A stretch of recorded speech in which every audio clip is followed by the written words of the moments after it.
ጫና አረጉኝ። በቃ ታሰራለህ ምናምን ሲለኝ እኔ ምንም ብር የለኝም በሰዓቱ ያው ሰርቼ እንትን መብላት ስለምፈልግ ስቀር አንቺ ሚስቴ አይደለሽም ብሎ ስልኩን ዘጋብኝ። ጠንቋይ መግደል በመሰረቱ ሸሪዓው ይፈቅዳል።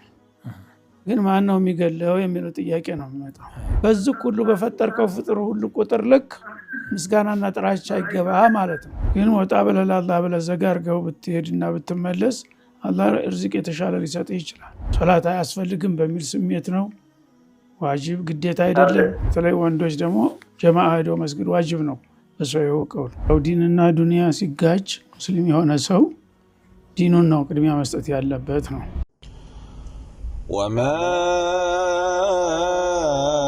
أرسلنا قبلك إلا رجالا نوحي إليهم فاسألوا أهل الذكر إن كنتم لا تعلمون. بسم الله الرحمن الرحيم الحمد لله رب العالمين والصلاة والسلام على رسول الله صلى الله عليه وسلم وبعد. ودنا تكبراتشو يا أفريكا تلفزيون تملكاتشوቻችን አልፈታዋ ፕሮግራም ዛሬም በሰዓቱ ጀምሯል ኢንሻአላህ። ጥያቄዎቻችሁን አጭር እና ግልጽ ጠቃሚ እንዲሆኑ አድርጋችሁ ማቅረብ ትችላላችሁ ኢንሻአላህ። በተቻለ መጠን በምትደውሉ ሰዓት ድምጻችሁ በትክክል እንዲሰማ አጠገባችሁ ያለውን ቴሌቪዥን መዝጋት ድምጹን ማጥፋት ይኖርባችኋል ማለት ነው ኢንሻአላህ። ሼክ አህለን ወሰህለን ኢንሻአላህ። መርሐባን። የመጀመሪያው ጥያቄያችን አንድ ወንድ ሚስቱን እንዳትሰራ ከፈለገና ሚስቱ ደግሞ መስራት አለብኝ ካለች እሱ ማስገደድ አትሰሪም ብሎ ማስገደድ ይችላል ወይ ይላል። ብስሚላህ አልሐምዱሊላህ ወሰላቱ ወሰላሙ ዐላ ረሱሊላህ ሰለላሁ ዐለይሂ ወሰለም። በመሰረቱ ያው በሸሪዓ የማስተዳደር ኃላፊነት የወንድ ነው። الرجال قوامون على النساء ما فضل الله بعضهم على بعض وبما أنفقوا من أموالهم ይላል። እና አንድ ሰው ማስተዳደር የማይችል ከሆነ የሰው ልጅ አንጥቶ ማስቸገር የለበትም። እሱ ኃላፊነቱን የሚሸከም ከሆነ መሰረታዊ ነገሮችን ለማቅረብ የሚችል ከሆነ ለውጣ ማለት የለባትም እሷ ደግሞ ማለት ነው። ችግሩ ሰው አማራጭ ሳጣ ሊወጣ ይችላል ችግሩ አስገድዶት እና መሰረታዊ ነገሩን ሰውየው ማሟላት የሚችል ከሆነ ለጊዜው የሚበላ ነገር የሚለበስ ነገር ቤት ኪራይ ካለ እሱን የሚሸፍን ከሆነ እንዳቅሙ መኖር ነው እንጂ ግድ ወጥቼ ማለት አለብኝ ማለቱ ልክ አይደለም። የማይችል ከሆነ ግን ዶሩራ ስለሆነ ለመኖር ሲሉ እሱ ስራ ከሌለው ለምሳሌ ወይም ጤና ተለለው እሱ ወጥቼ እንትን ትችላለች ማለት ነው። እሱ ሊያስተዳድር እየቻለ እሷን ግድ መውጣት አለብኝ ተጨማሪ ገንዘብ ለማግኘት ማለቷ ትክክል አይደለም። መጀመሪያ እሱን ሀቅ ማክበር አለባት ነው። ሌላኛው ደግሞ አንድ ሰው በአንድ ወቅት ሶላት ላይ የሆነ ስራ ላይ ከሆነ ወይም ድካም ከተሰማው ሶላቱን ከቀጣይ ሶላት ጋር ጀምዕ ማድረግ ይፈቀድለታል። ለምሳሌ ሱቁን የሚጠብቅለት ሰው አጥቶ መግሪብና ኢሻን ባንድ ማድረግ ይላል። እሺ በመሰረቱ ያው ዲንና ዱንያ ሲጋጭ ሙስሊም የሆነ ሰው ዲኑን ነው ቅድሚያ መስጠት ያለበት ነው። እና ስራ ላይ ነኝ እያልን የምንተውማ ከሆነ ስራ የሌለው ሰው ብቻ ነው የሚሰግደው ማለት ነው። ስለዚህ ፈተናውም እዚህ ላይ እኮ ነው። ከእኔ ትእዛዝና ከእናንተ ፍላጎት ማንን ታስቀድማላችሁ እኮ ነው መጀመሪያ አላህ ያዘዘው። የእሱ ትእዛዝ በሚመጣ ጊዜ የራሳችንን ፍላጎት ትተን ለእሱ ትእዛዝ ቦታ ስንሰጥ ነው እንጂ ስራ ሲጠፋ ወዘኔዎች ብቻ ይስገዱ እኛ ስራ አለን እንደማለት ነው የሚሆነው። እና ይህ በወቅቱ ነው እነ ሶላተ ካነት ዐለል ኪታብ መውቁታ። ሶላት መስገዱ ብቻ ሳይሆን ጊዜው መከበር አለበት። በተለይ ወንዶች ደግሞ ጀማዓ ሄዶ መስጊድ ዋጅብ ነው በሰው የወቀው። ጀማዓ ዝም ብለው እየሰሙ አዛን እየሰሙ ማይሄዱ ከሆነ ይሄ ትልቅ ችግር ነውና እና አላህ ነው ርዝቅ የሚሰጠው። እዛ ቁመህ ተሰግዶ እስከሚያበቃ ምንም ሳትገበይ ያልፋል ጊዜው። ግን ወጣ ብለህ ለአላህ ብለህ ዘጋ አድርገው ብትሄድና ብትመለስ አላህ ርዝቅ የተሻለ ሊሰጥህ ይችላል። እና ለዲኑ ቦታ መስጠት አለብን እንጂ ሁልጊዜ ይሄን ደግሞ እንደ ልማድ አድርገህ ሁልጊዜ ስራ ላይ ነኝ። ኋላ ገበሬዎች ነበሩ ገጠር እንደዚህ የሚያደርጉ ቀን እርሻ ላይ ይውሉና አይችሉም። ያው በጭቃ ተለዋውሰዋል ምን ብለዋል። እዛ ማታ እንደገና ቤታቸው ሲመጡ ተጧት ጀምሮ ተሰብሰቢ ወደ ኋላ ቀርተሽ ሰው እንዳታሚ ይሉ ነበር። ሁሉም ሶላቶች ተሰብስበው ይሰገዳሉ። ያለማወቅ ነው እንግዲህ። ስለዚህ አሁን አንተ ስራት አለህማ ችግር የለም ስራህን ስራ፣ ያው ስራውን ሲጨርስ ትሰግዳለህ የሚል ፈትዋ እንዲሰጡ ትፈልጋለህ። ይሄ ሊሆን አይችልም ማለት ነው። ስራህን ትተህ ለአላህ ብለህ ስትሰግድ ነው ሶላቱም ራሱ ተቀባይነት የሚኖረው፣ ስራህን በረካ የሚኖረው። مرحبا مسمر لالن الو مرحبا السلام عليكم. عليكم السلام ورحمة الله وبركاته. ماشي ማታ ወትርን ከልጄ ከተኛ እሺ ለምን መስገድ ይፈልግ እንዴት ነው ማድረግ ያለብኝ? ከዚህ በኋላ ሰላት ይባላል። እሺ አይዋ መርሐባ። በመሰረቱ ወደ ኋላ እነሳለሁ ብለሽ የምትማመኝ ከሆነ ወትሩን ታቆየዋለሽ። ሌላ ሱና ቀደም ብለሽ ትሰግጃለሽ። ኋላ አኺረ ሌሊት ላይ እነሳለሁ ብለሽ ተተማመንሽ ወትሩን ታቆየውና ኋላ ተነስተሽ ጫሽውን ሰግደሽ መጨረሻ እጃሉ አኺረ ሶላቲኩም ወትራ የሚል ሐዲስ አለ። የሌሊት ሶላታ መጨረሻ መደምደሚያችሁን ወትራ አድርጉት የሚላል። ስለዚህ እንደሚነሳ የሚተማመን ሰው ማታውኑ ከመስገድ ማቆየቱ የሚመረጠው ማለት ነው። እና አልነሳም የሚል ስጋት ካለው ግን ማታውኑ ሰግዶ መተኛት አለበት። አንዳንድ ጊዜ እነሳለሁም ብሎ ጥንቃቄም አድርጎ ያው ሊያመልጥ ይችላል። ያ ችግር የለውም፣ አላህ በኒያ ይጽፍልሻል ማለት ነው። ግን እንደምትነሽ እርግጠኛ ከሆንሽ ወይ ሰውን የሚያስነሳሽ ስልክሽን ሞልተሽ ምናምን ታደረግሽው በአኺረ ሌሊት ላይ የሚሰገደው ወትር ነው አጅሩ ከፍ የሚለው ማለት ነው። መርሐባ። ሌላ ጥያቄ ያለሽ? መርሐባ።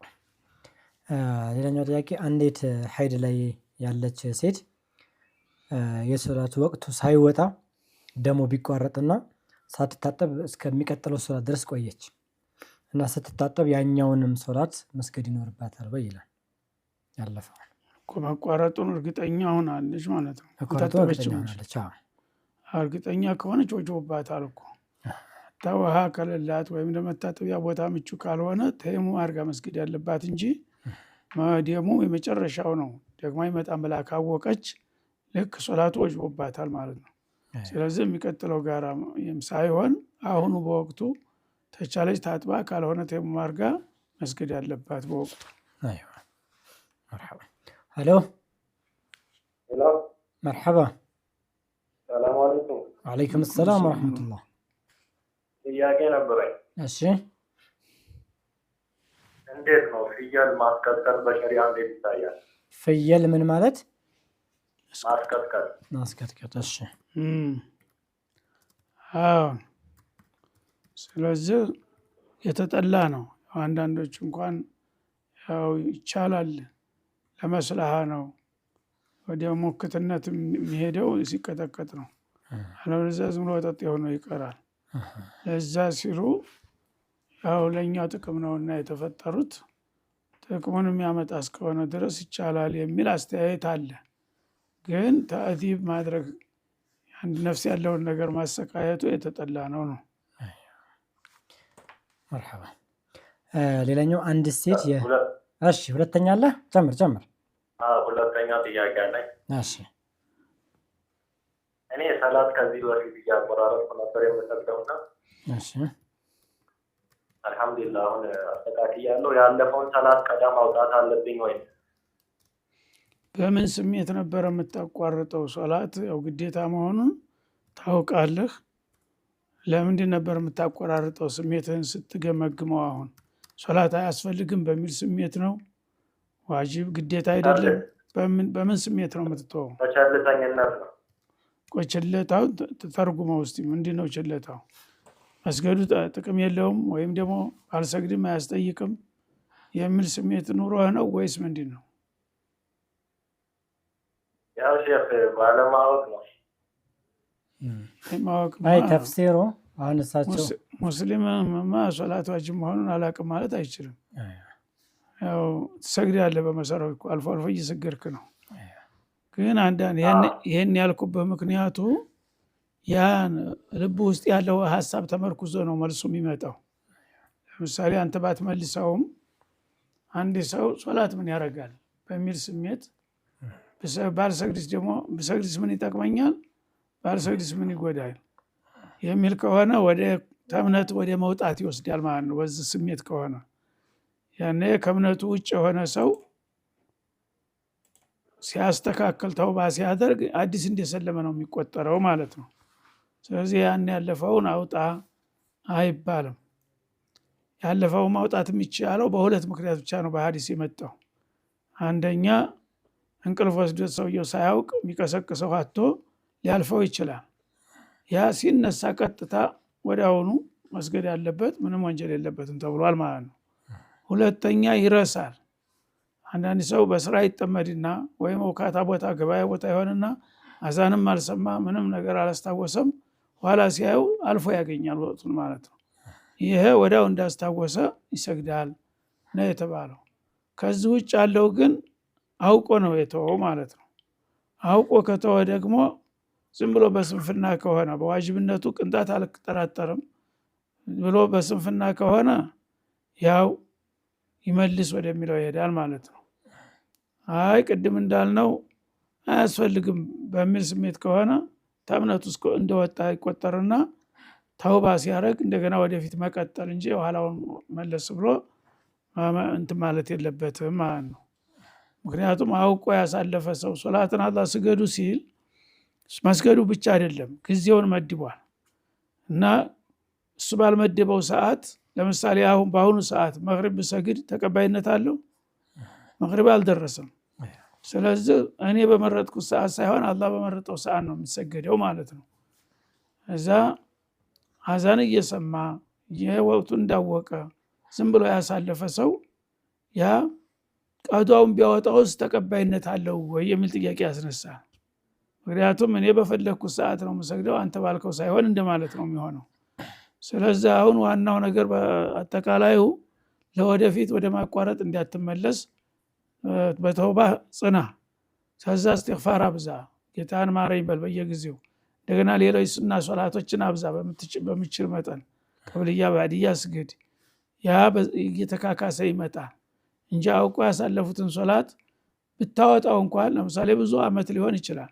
ያን ሁሉ ብታወጣው እንኳን አንተ በወቅቱን የትእዛዜን አላከበርክም እኔ ባላልኩ ሰዓት ለማን የሰገድከው ቢልህ ምን ይልሃል?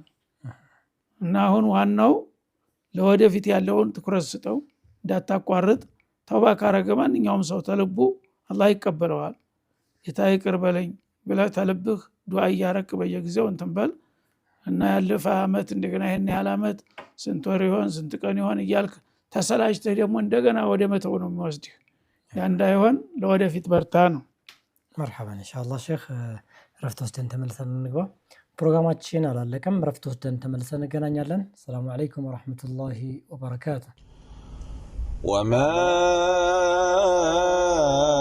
أرسلنا قبلك إلا رجالا نوحي إليهم فاسألوا أهل الذكر إن كنتم لا تعلمون. ከረፍታችን ተመልሰን መተናል። ውድና የተከበራችሁ ተመልካቾቻችን እስከ ፕሮግራሙ ማብቂያ ድረስ አብረን እንቆያለን ኢንሻአላህ። መስመር ላይ ጥያቄ አለ እያሉን ኢንሻአላህ። ሄሎ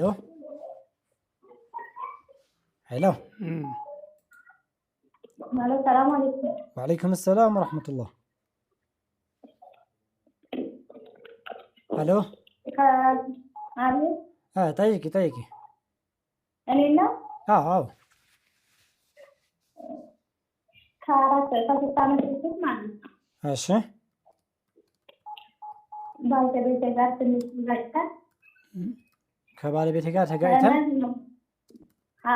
እሺ ከዛ የሆነ ተሰጣይቼ ነበርና የት ሄጄ ነበረ?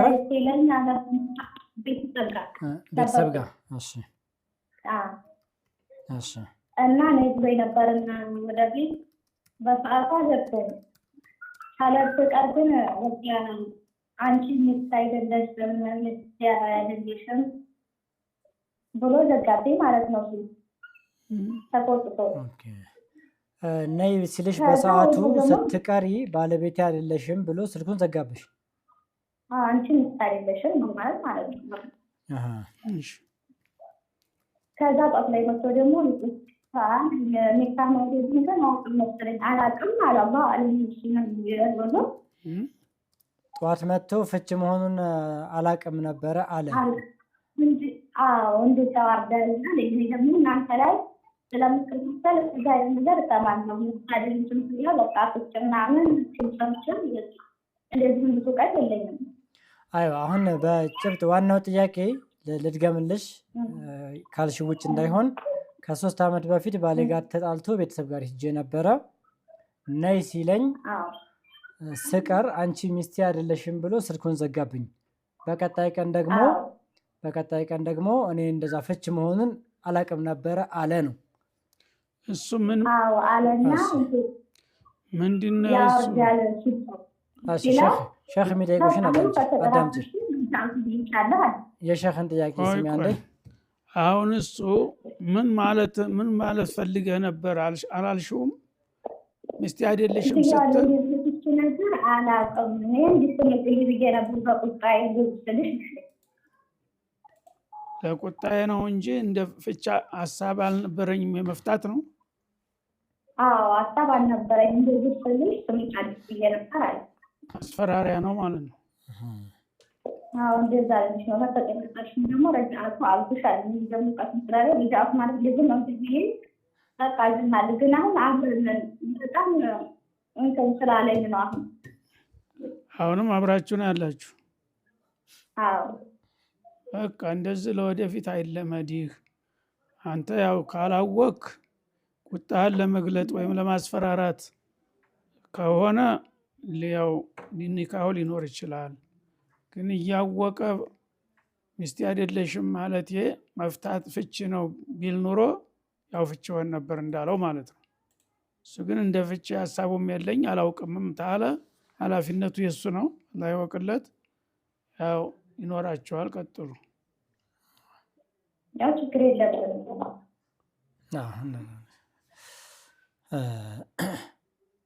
ጥያቄን ከተላሸህ ጨርሶ ከሆነ መርሐባ። አንድ ሴት ያጨ ቤተሰብም የሚያውቅ ከሆነ በስልክና በጽሁፍ አንዳንድ ነገሮችን ማውራት ይፈቀድላቸዋል ወይ ይላል። ጮኛ መሆኗ ተረጋገጠ ይቻላል። ግን ስለ ፍቅር ስለምን እንዳያወሩ ወደ ስህተት እንዳይሄዱ ማለት ነው። ዝም ብሎ ወደፊት እቅዳቸውን የሚገዙ እቃዎች ካሉ እንደዚህ ምናምን ያስፈልጋል የሚል ነገሮች የቤተኛ ነገሮች ማውራት ይችላሉ። ስለ ፍቅር ግን ማንሳት የለባቸው። ሌላኛው ጥያቄ ደግሞ በሰፈር ላይ ያለ ሰው ሰላትን አሳጥሮ የሚሰግድበት ሁኔታ እንዴት ነው ይላል። ጀምዕና ከስሩን ማለት ፈልጎ ከሆነ ረጅም ጉዞ ከሆነ አድካሚ፣ ለምሳሌ በእግር ወይም በእንስሳ ቢጓዝ 1 ቀን ሙሉ የሚርቀት ከሆነ ሙሳፊር ሆኗል ማለት ነው። ያ ሰው ሶላቱን ባለ 4 ሶላቶች ብቻ ናቸው የሚቀነሱት። ባለ 4 ረካዓዎች 3 ሶላቶች ናቸው። ዙህር፣ አሱር፣ ኢሻ፣ መግሪብ፣ ፈጅር አይቀነሱም። እና እነዚህን ባለ 4 የሆኑትን ከፈለገ ረጅም ጉዞ አድካሚ ላይ ከሆነ ዙህር 2 ረካ ይሰግድና ልክ እንደ ፈጅር ያሰላምታል ማለት ነው። በዙ ይበቃዋል። አላህ ቀንሶለት ነው ደክመዋል ብሎ ማለት ነው። ተፈለገ ደግሞ አሱርም ቀጥሎ ስለሚመጣ አሱርንም እንደዛው ቀንሶ እዚሁ ዙህርን ታሰላመተ በኋላ እንደገና 2 ረካ አሱር ይሰግዳል ማለት ነው። እና ሁለቱንም ሶላት በአንድ ወቅት አጣመረ ማለት ነው። ግን መካከል አሰላምቶ ነው። በአንድ ኢህራም 2 አድርጌ ደምሬ እንዳት ዙህር በ2 ረካ ያልቃል፣ ታሰላምታለህ። እዛው ላይ ተነስተ ደግሞ እንደገና ኢቃማ አድርገህ አሱር 2 ረካ ትሰግድና ትጨርሳለህ ማለት ነው። ይሄ እንግዲህ እንደ ፍላጎትህ ነው። አይ ወቅቱ ሲደርስ እሱንም እሰግዳለሁ ታልክ ያው በሁለት ሁለቱንም በየቦታው ትሰግዳለህ በየጊዜያቸው ማለት ነው። ማጣመር ከፈለክ ግን ጎረቤት የሆኑትን ሶላቶች ነው የምናጣምረው።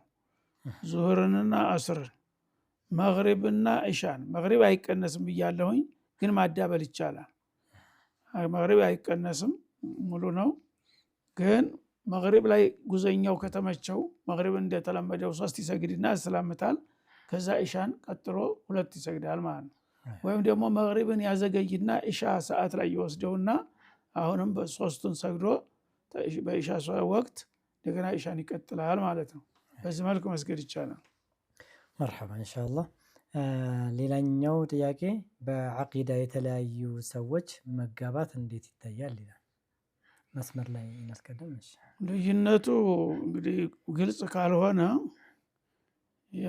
ዝም ብሎ መመለስ ያስቸግራል ይሄ ማለት ነው አይዋ ምክንያቱም ቀላል ልዩነት ሊሆን ይችላል ቀላል ልዩነት ከሆነ አብረው ቢሰግዱ ምንም ችግር የለውም በመሰረቱ አይለያዩም አርካኑል ኢማን አርካኑል ኢስላም ሁለቱም ይቀበላሉ እዛ ቢሰግዱ ምንም ችግር የለም መስገድም አለባቸው ማለት ነው ሌላ አማራጭ እስከሌለ ድረስ ቢጋቡ ግን የአንደኛው እምነት በጣም ተመስመር ርቆ ኩፍር ደረጃ ይደርሳል የሚባል ከሆነ ያኔ የሰውዬ ሙስሊም አይደለም ብሎ ያመነ አብሮ መስገድ የለበትም ማለት ነው ጋብቻ ነው መጋባት አዎ ጋብቻ ላይ ነው ጋብቻም እንደዛው ነው ጋብቻም ቢሆን መሰረተ ሐሳብ ላይ አርካኑል ኢማን ወአርካኑል ኢስላም የሚስማሙ ከሆነ የሚከለክላቸው ነገር የለም መጋባት ይችላሉ ማለት ነው ታርካኑል ኢስላም ያፈነገጠ ከሆነ ግን ያኔ የሰውዬ ሙስሊምነቱ አጠራጣሪ ነውና ብሎ ማተው ይቻላል ايوه مرحبا الو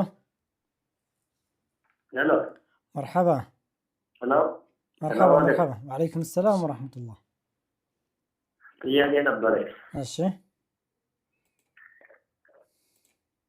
ሱብሃንአላህ ወቢሐምዲ አደዳ ኸሊቅ ወሪዳ ነፍስ የሚለው ትንሽ ማወቁ ያወቁ ቢዘክሩ ቆንጆ ነው አላህ በሰው ብዛት አይል ነው የአላህ ትልቅ ይድረስ ምስጋናው ይድረስ ማለት ነው ነው ትንሽ ግልጽ አይደለም ጥያቄን እስቲ ረጋ ብለህ ሱብሃንአላህ ወቢሐምዲ አይዋ ሱብሃንአላህ ወቢሐምዲ አደዳ ኸሊቅ የሚባለው በሰው ብዛት አላህ ምስጋና ይድረሰው በአላህ ትልቅነት ኃይል ነው በሰው ብዛት ቢዘክር ቆንጆ ነው አደደ ኸልቅህ የሚለው ሰው ብቻ አይደለም አላህ የፈጠረው ሰው ብቻ አይደለም ሱብሃነ ቆይም በቃ አደደ ኸልቅህ ወሪዳ ነፍሲ ወዲነቱ አርሺ ወቢዳሪ ከልማት ይሄ ትልቅ ዚክር ነው በጣም ጠቃሚ ዚክር ነው ስለዚህ በሰው ብዛት ብለህ አትተርጉመው ሰው ብቻ ትንሽ ነው መላእክትንም ጂንንም ሸያጢንንም እንደገና ህይወት ያለውንም የሌለውንም የፈጠረውን ሁሉ ፍጥረታት ያካትታል አደደ ኸልቅህ ስንል ማለት ነው በዚህ ሁሉ በፈጠርከው ፍጥር ሁሉ ቁጥር ልክ ምስጋናና ጥራቻ ይገባ ማለት ነው ስለዚህ ጥሩ ነው ምክንያቱም በአንድ ጊዜ ተጠቅለህ ሰፊ ምስጋና ቀረብክ ማለት ነው ማለት ሱብሃንአላህ ብትል 100 ጊዜ ብትል ይደክማል 1000 ጊዜ ብትል ታቋርጣለህ ግን ይሄ በአንድ ጊዜ በአጠቃላይ በፈጠርከው ፍጥረታት ቁጥር ምስጋና ይገባ ስትል ትልቅ አጅር ታገኝበታለህና ጥሩ ነው ማለት ነው እንታዝ ኢንሻአላህ ያው ደዋዮቻችን በመደወሉ ሰዓት ቲቪያችሁን እየዘጋችሁ ቢሆን በጣም ቆንጆ ነው ድምጽኛ ጋር ስለሚያስተጋባ ነው ሌላኛው ጥያቄ ሼህ ጠንቋይ መግደል ይቻላል ወይ ጠንቋይ መግደል በመሰረቱ ሸሪዓው ይፈቅዳል ግን ማን ነው የሚገለው የሚለው ጥያቄ ነው የሚመጣው ግለሰብ ተነስቶ መግደል አይችልም እና የሸሪዓ ህግ ባለበት ሀገር የሚመለከተው ክፍል ያው መንግስት ለፍርድ አቅርቦ ያን ነገር ተውባ ታረጋለህ አታረግም ተብሎ ተጠይቆ እምቢ ካለ ተጣርቶ ሲያበቃ በፍርድ ቤት ተወስኖ ነው የሚገደለው ዝም ብሎ ግለሰብ ብድግ ብሎ መግደል አይችልም ማለት ነው ايوه مرحبا حجاب እሺ الو ሄሎ አሰላሙ አለይኩም وعليكم السلام ورحمة الله ወአለይኩም ሰላም ወራህመቱላህ እንትን ነበረ ድንገት ባለቤቴ ጋር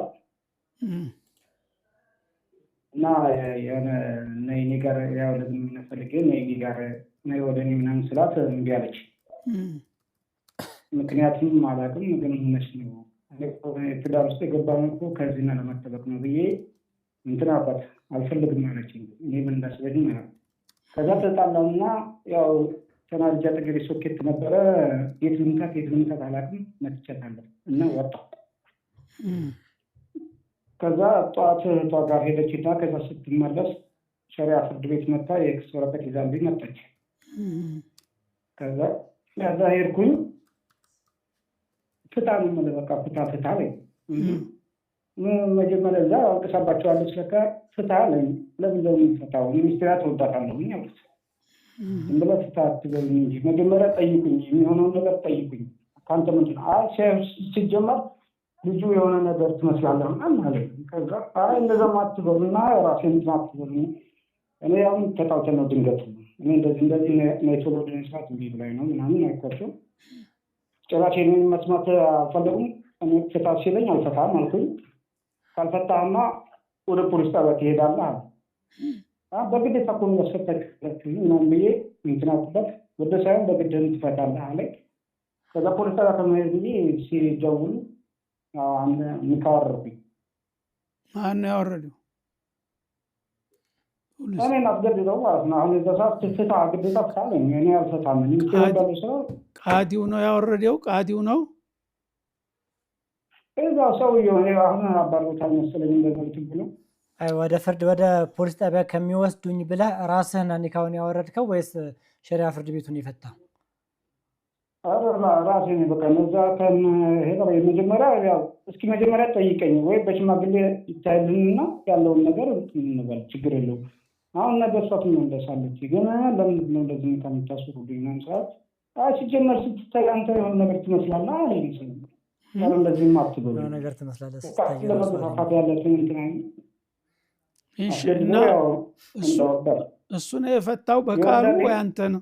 ማን ነው የፈታው? እሱ ነው እኔ ነኝ። በቃ ፍታ ብለው ከሚወስዱኝ ብዬ ጫና ያረጉብህ ፈታህ ራስህ?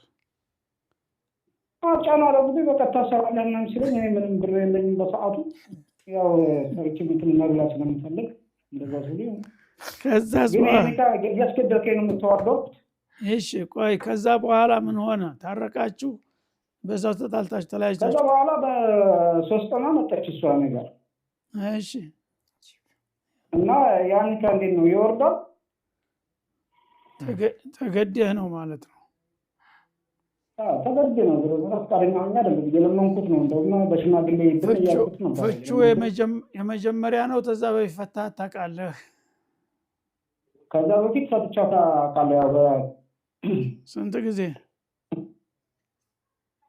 አንድ ጊዜ ነው የፈታኋትና አሁን ሁለተኛ መጨረሻ ደግሞ ተፋጠን ነበር። ምናልባት ያን ካለ ለማንሳት ፈልጌ ነበር እኮ 3 ደርሶ እንዳይሆን ነው። 3 ደርሶ ከሆነ 3 ካልደረሰ ያው መመለስ ትችላለህ። አሁን 3 አሁን አልቋል። ግን የዛን ካልወረደ ምናልባት እንድመልሳት ነበርና አሁን 3ኛ አልቋል። ያወረደ ነው አለቀ። ኒካ ካልተቆጠረ ይሄኛው አሁን 3ኛ ፈቷልና ያ ኒካ ካልተቆጠረ በግዳጅ ስለሆነ ለመመለስ ፈልግ አማ ሄዶ ያው እንግዲህ አላህ ይወቅለት ውስጡን ሸሪዓ ፍርድ ቤት ዳኛ ነኝ ብሎ ነው አይደል ያስፈታህ። እሱስ በዳኛ እስከተፈታ ድረስ ዝሮ ስተት ከሆነ ያው ስተቱን ራሱ ተጠያቂ ነው። አንተ ግን ማጨረሻ ከሆነ ያው ፈታህ። ዝሮ አልገረፈህም፣ አስፈራራህ እንጂ እስከፈታ ድረስ በቃ አልቋል ማለት ነው። አጂብ መርሐባ። ወቅቱ አይጠይቁ ነው ጊዜ ካለፈ በኋላ ነው 3ኛ ከሆነ በኋላ መርሐባ። አንድ የመጨረሻ ጥያቄ ነው የምናቀርበው ሼህ። ሒጃብ የማትለብስ ሴት ዑምራ ወይም ሐጅ ማድረግ ትችላለች ወይስ ሂጃብ ለባሽ እስከምትሆን ድረስ መጠበቅ አለባት የሚል አለ። ከዚህ በኋላ አንድ ጥያቄ እንጨምራለን ኢንሻአላህ። ሂጃብ መልበስ አለመልበስ ያው ራሱን የቻለ ነገር ነው። ሂጃብ አያስፈልግም ብላ አንዳንዶቹ እንደሚያጥላሉት የማንቋሸሽ ሁኔታ ካለ ያው ከእምነት ወደ መውጣት ነው የሚሄደው ማለት ነው። ግን ዝም ብላ በስንፍና ነገ ዛሬ እያለች ከሆነ ያው ተዲኑ አትወጣም። ወንጀሉ በመገለጧ ወንጀል ቢኖርባትም ማለት ነው። ስለዚህ እንዲያውም መሄዷ ጥሩ ነው። ዑምራ ስትሄድ የግድ ያው እዛ ትለማመዳለች።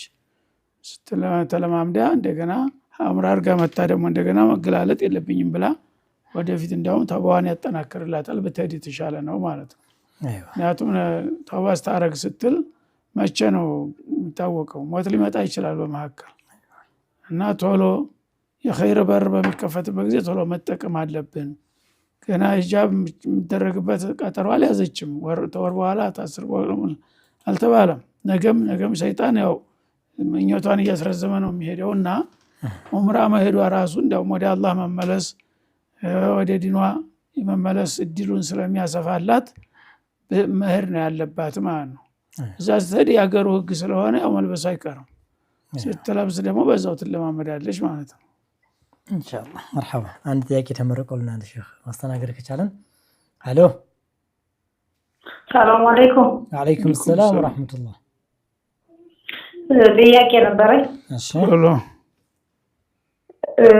ወንድ ልጅ ተወልዶ ጸጉሩ በስንት ቀን ነው መላጨት ያለበት? እና ከተላጨ በኋላ ደግሞ በብር ገና ነው በቃል መስጠት ማለት ነው?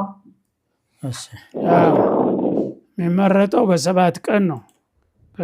በተወለደበት በሰባተኛው ቀን ጸጉሩ ይላጫል። አቂቃ ማረድ ከቻላችሁ አቂቃ ይታረድለታል፣ ስም ይወጣለታል። ከዛ በፊት አስቀድማችሁ አላወጣችሁ ከሆነ እነዚህ ነገሮች ናቸው በሰባተኛ ቀን የሚከናወኑት ማለት ነው። በአጋጣሚ ግን ሰባተኛ ቀን ቢያልፍም አይቀርም እነዚህ ነገሮች። ሰባተኛ ቀን መሆኑ የተመረጠ ነው። ከዛም በላይ በሁለተኛ 7 ሊሆን ይችላል። በቻሉት ጊዜ ማድረግ ይችላሉ ማለት ነው። ሁለተኛ ምን ነበር ያለችው? ከተላጨ በኋላ የጸጉሩ የሚከፈለው ተላጨ በኋላ ያው በሚዛኑ ልክ ሰደቃ ይስጥ የሚል አለ። የጸጉሩ ሚዛን ያው ትንሽ ናት፣ በግራም ማለት ነው። በግራም በግምት ለምሳሌ 10 ብር ሊሆን ይችላል፣ 15 ብር ሊሆን ይችላል። የቻሉትን ነገር ማድረግ ይችላሉ ለምስኪን። መርሐባ ኢንሻአላህ። ፕሮግራማችን እዚህ ጋር ያበቃል የዛሬው። ውድና የተከበራችሁ ተመልካቾቻችን አልፈታዋ ፕሮግራም እዚህ ላይ ያበቃል የዛሬው ኢንሻአላህ። ከቀሪ የአፍሪካ ቴሌቪዥን ፕሮግራሞች ጋር እንተዋችኋለን። አሰላሙ አለይኩም ወራህመቱላሂ ወበረካቱ። وما أرسلنا قبلك إلا رجالا نوحي إليهم فاسألوا أهل الذكر إن كنتم لا تعلمون.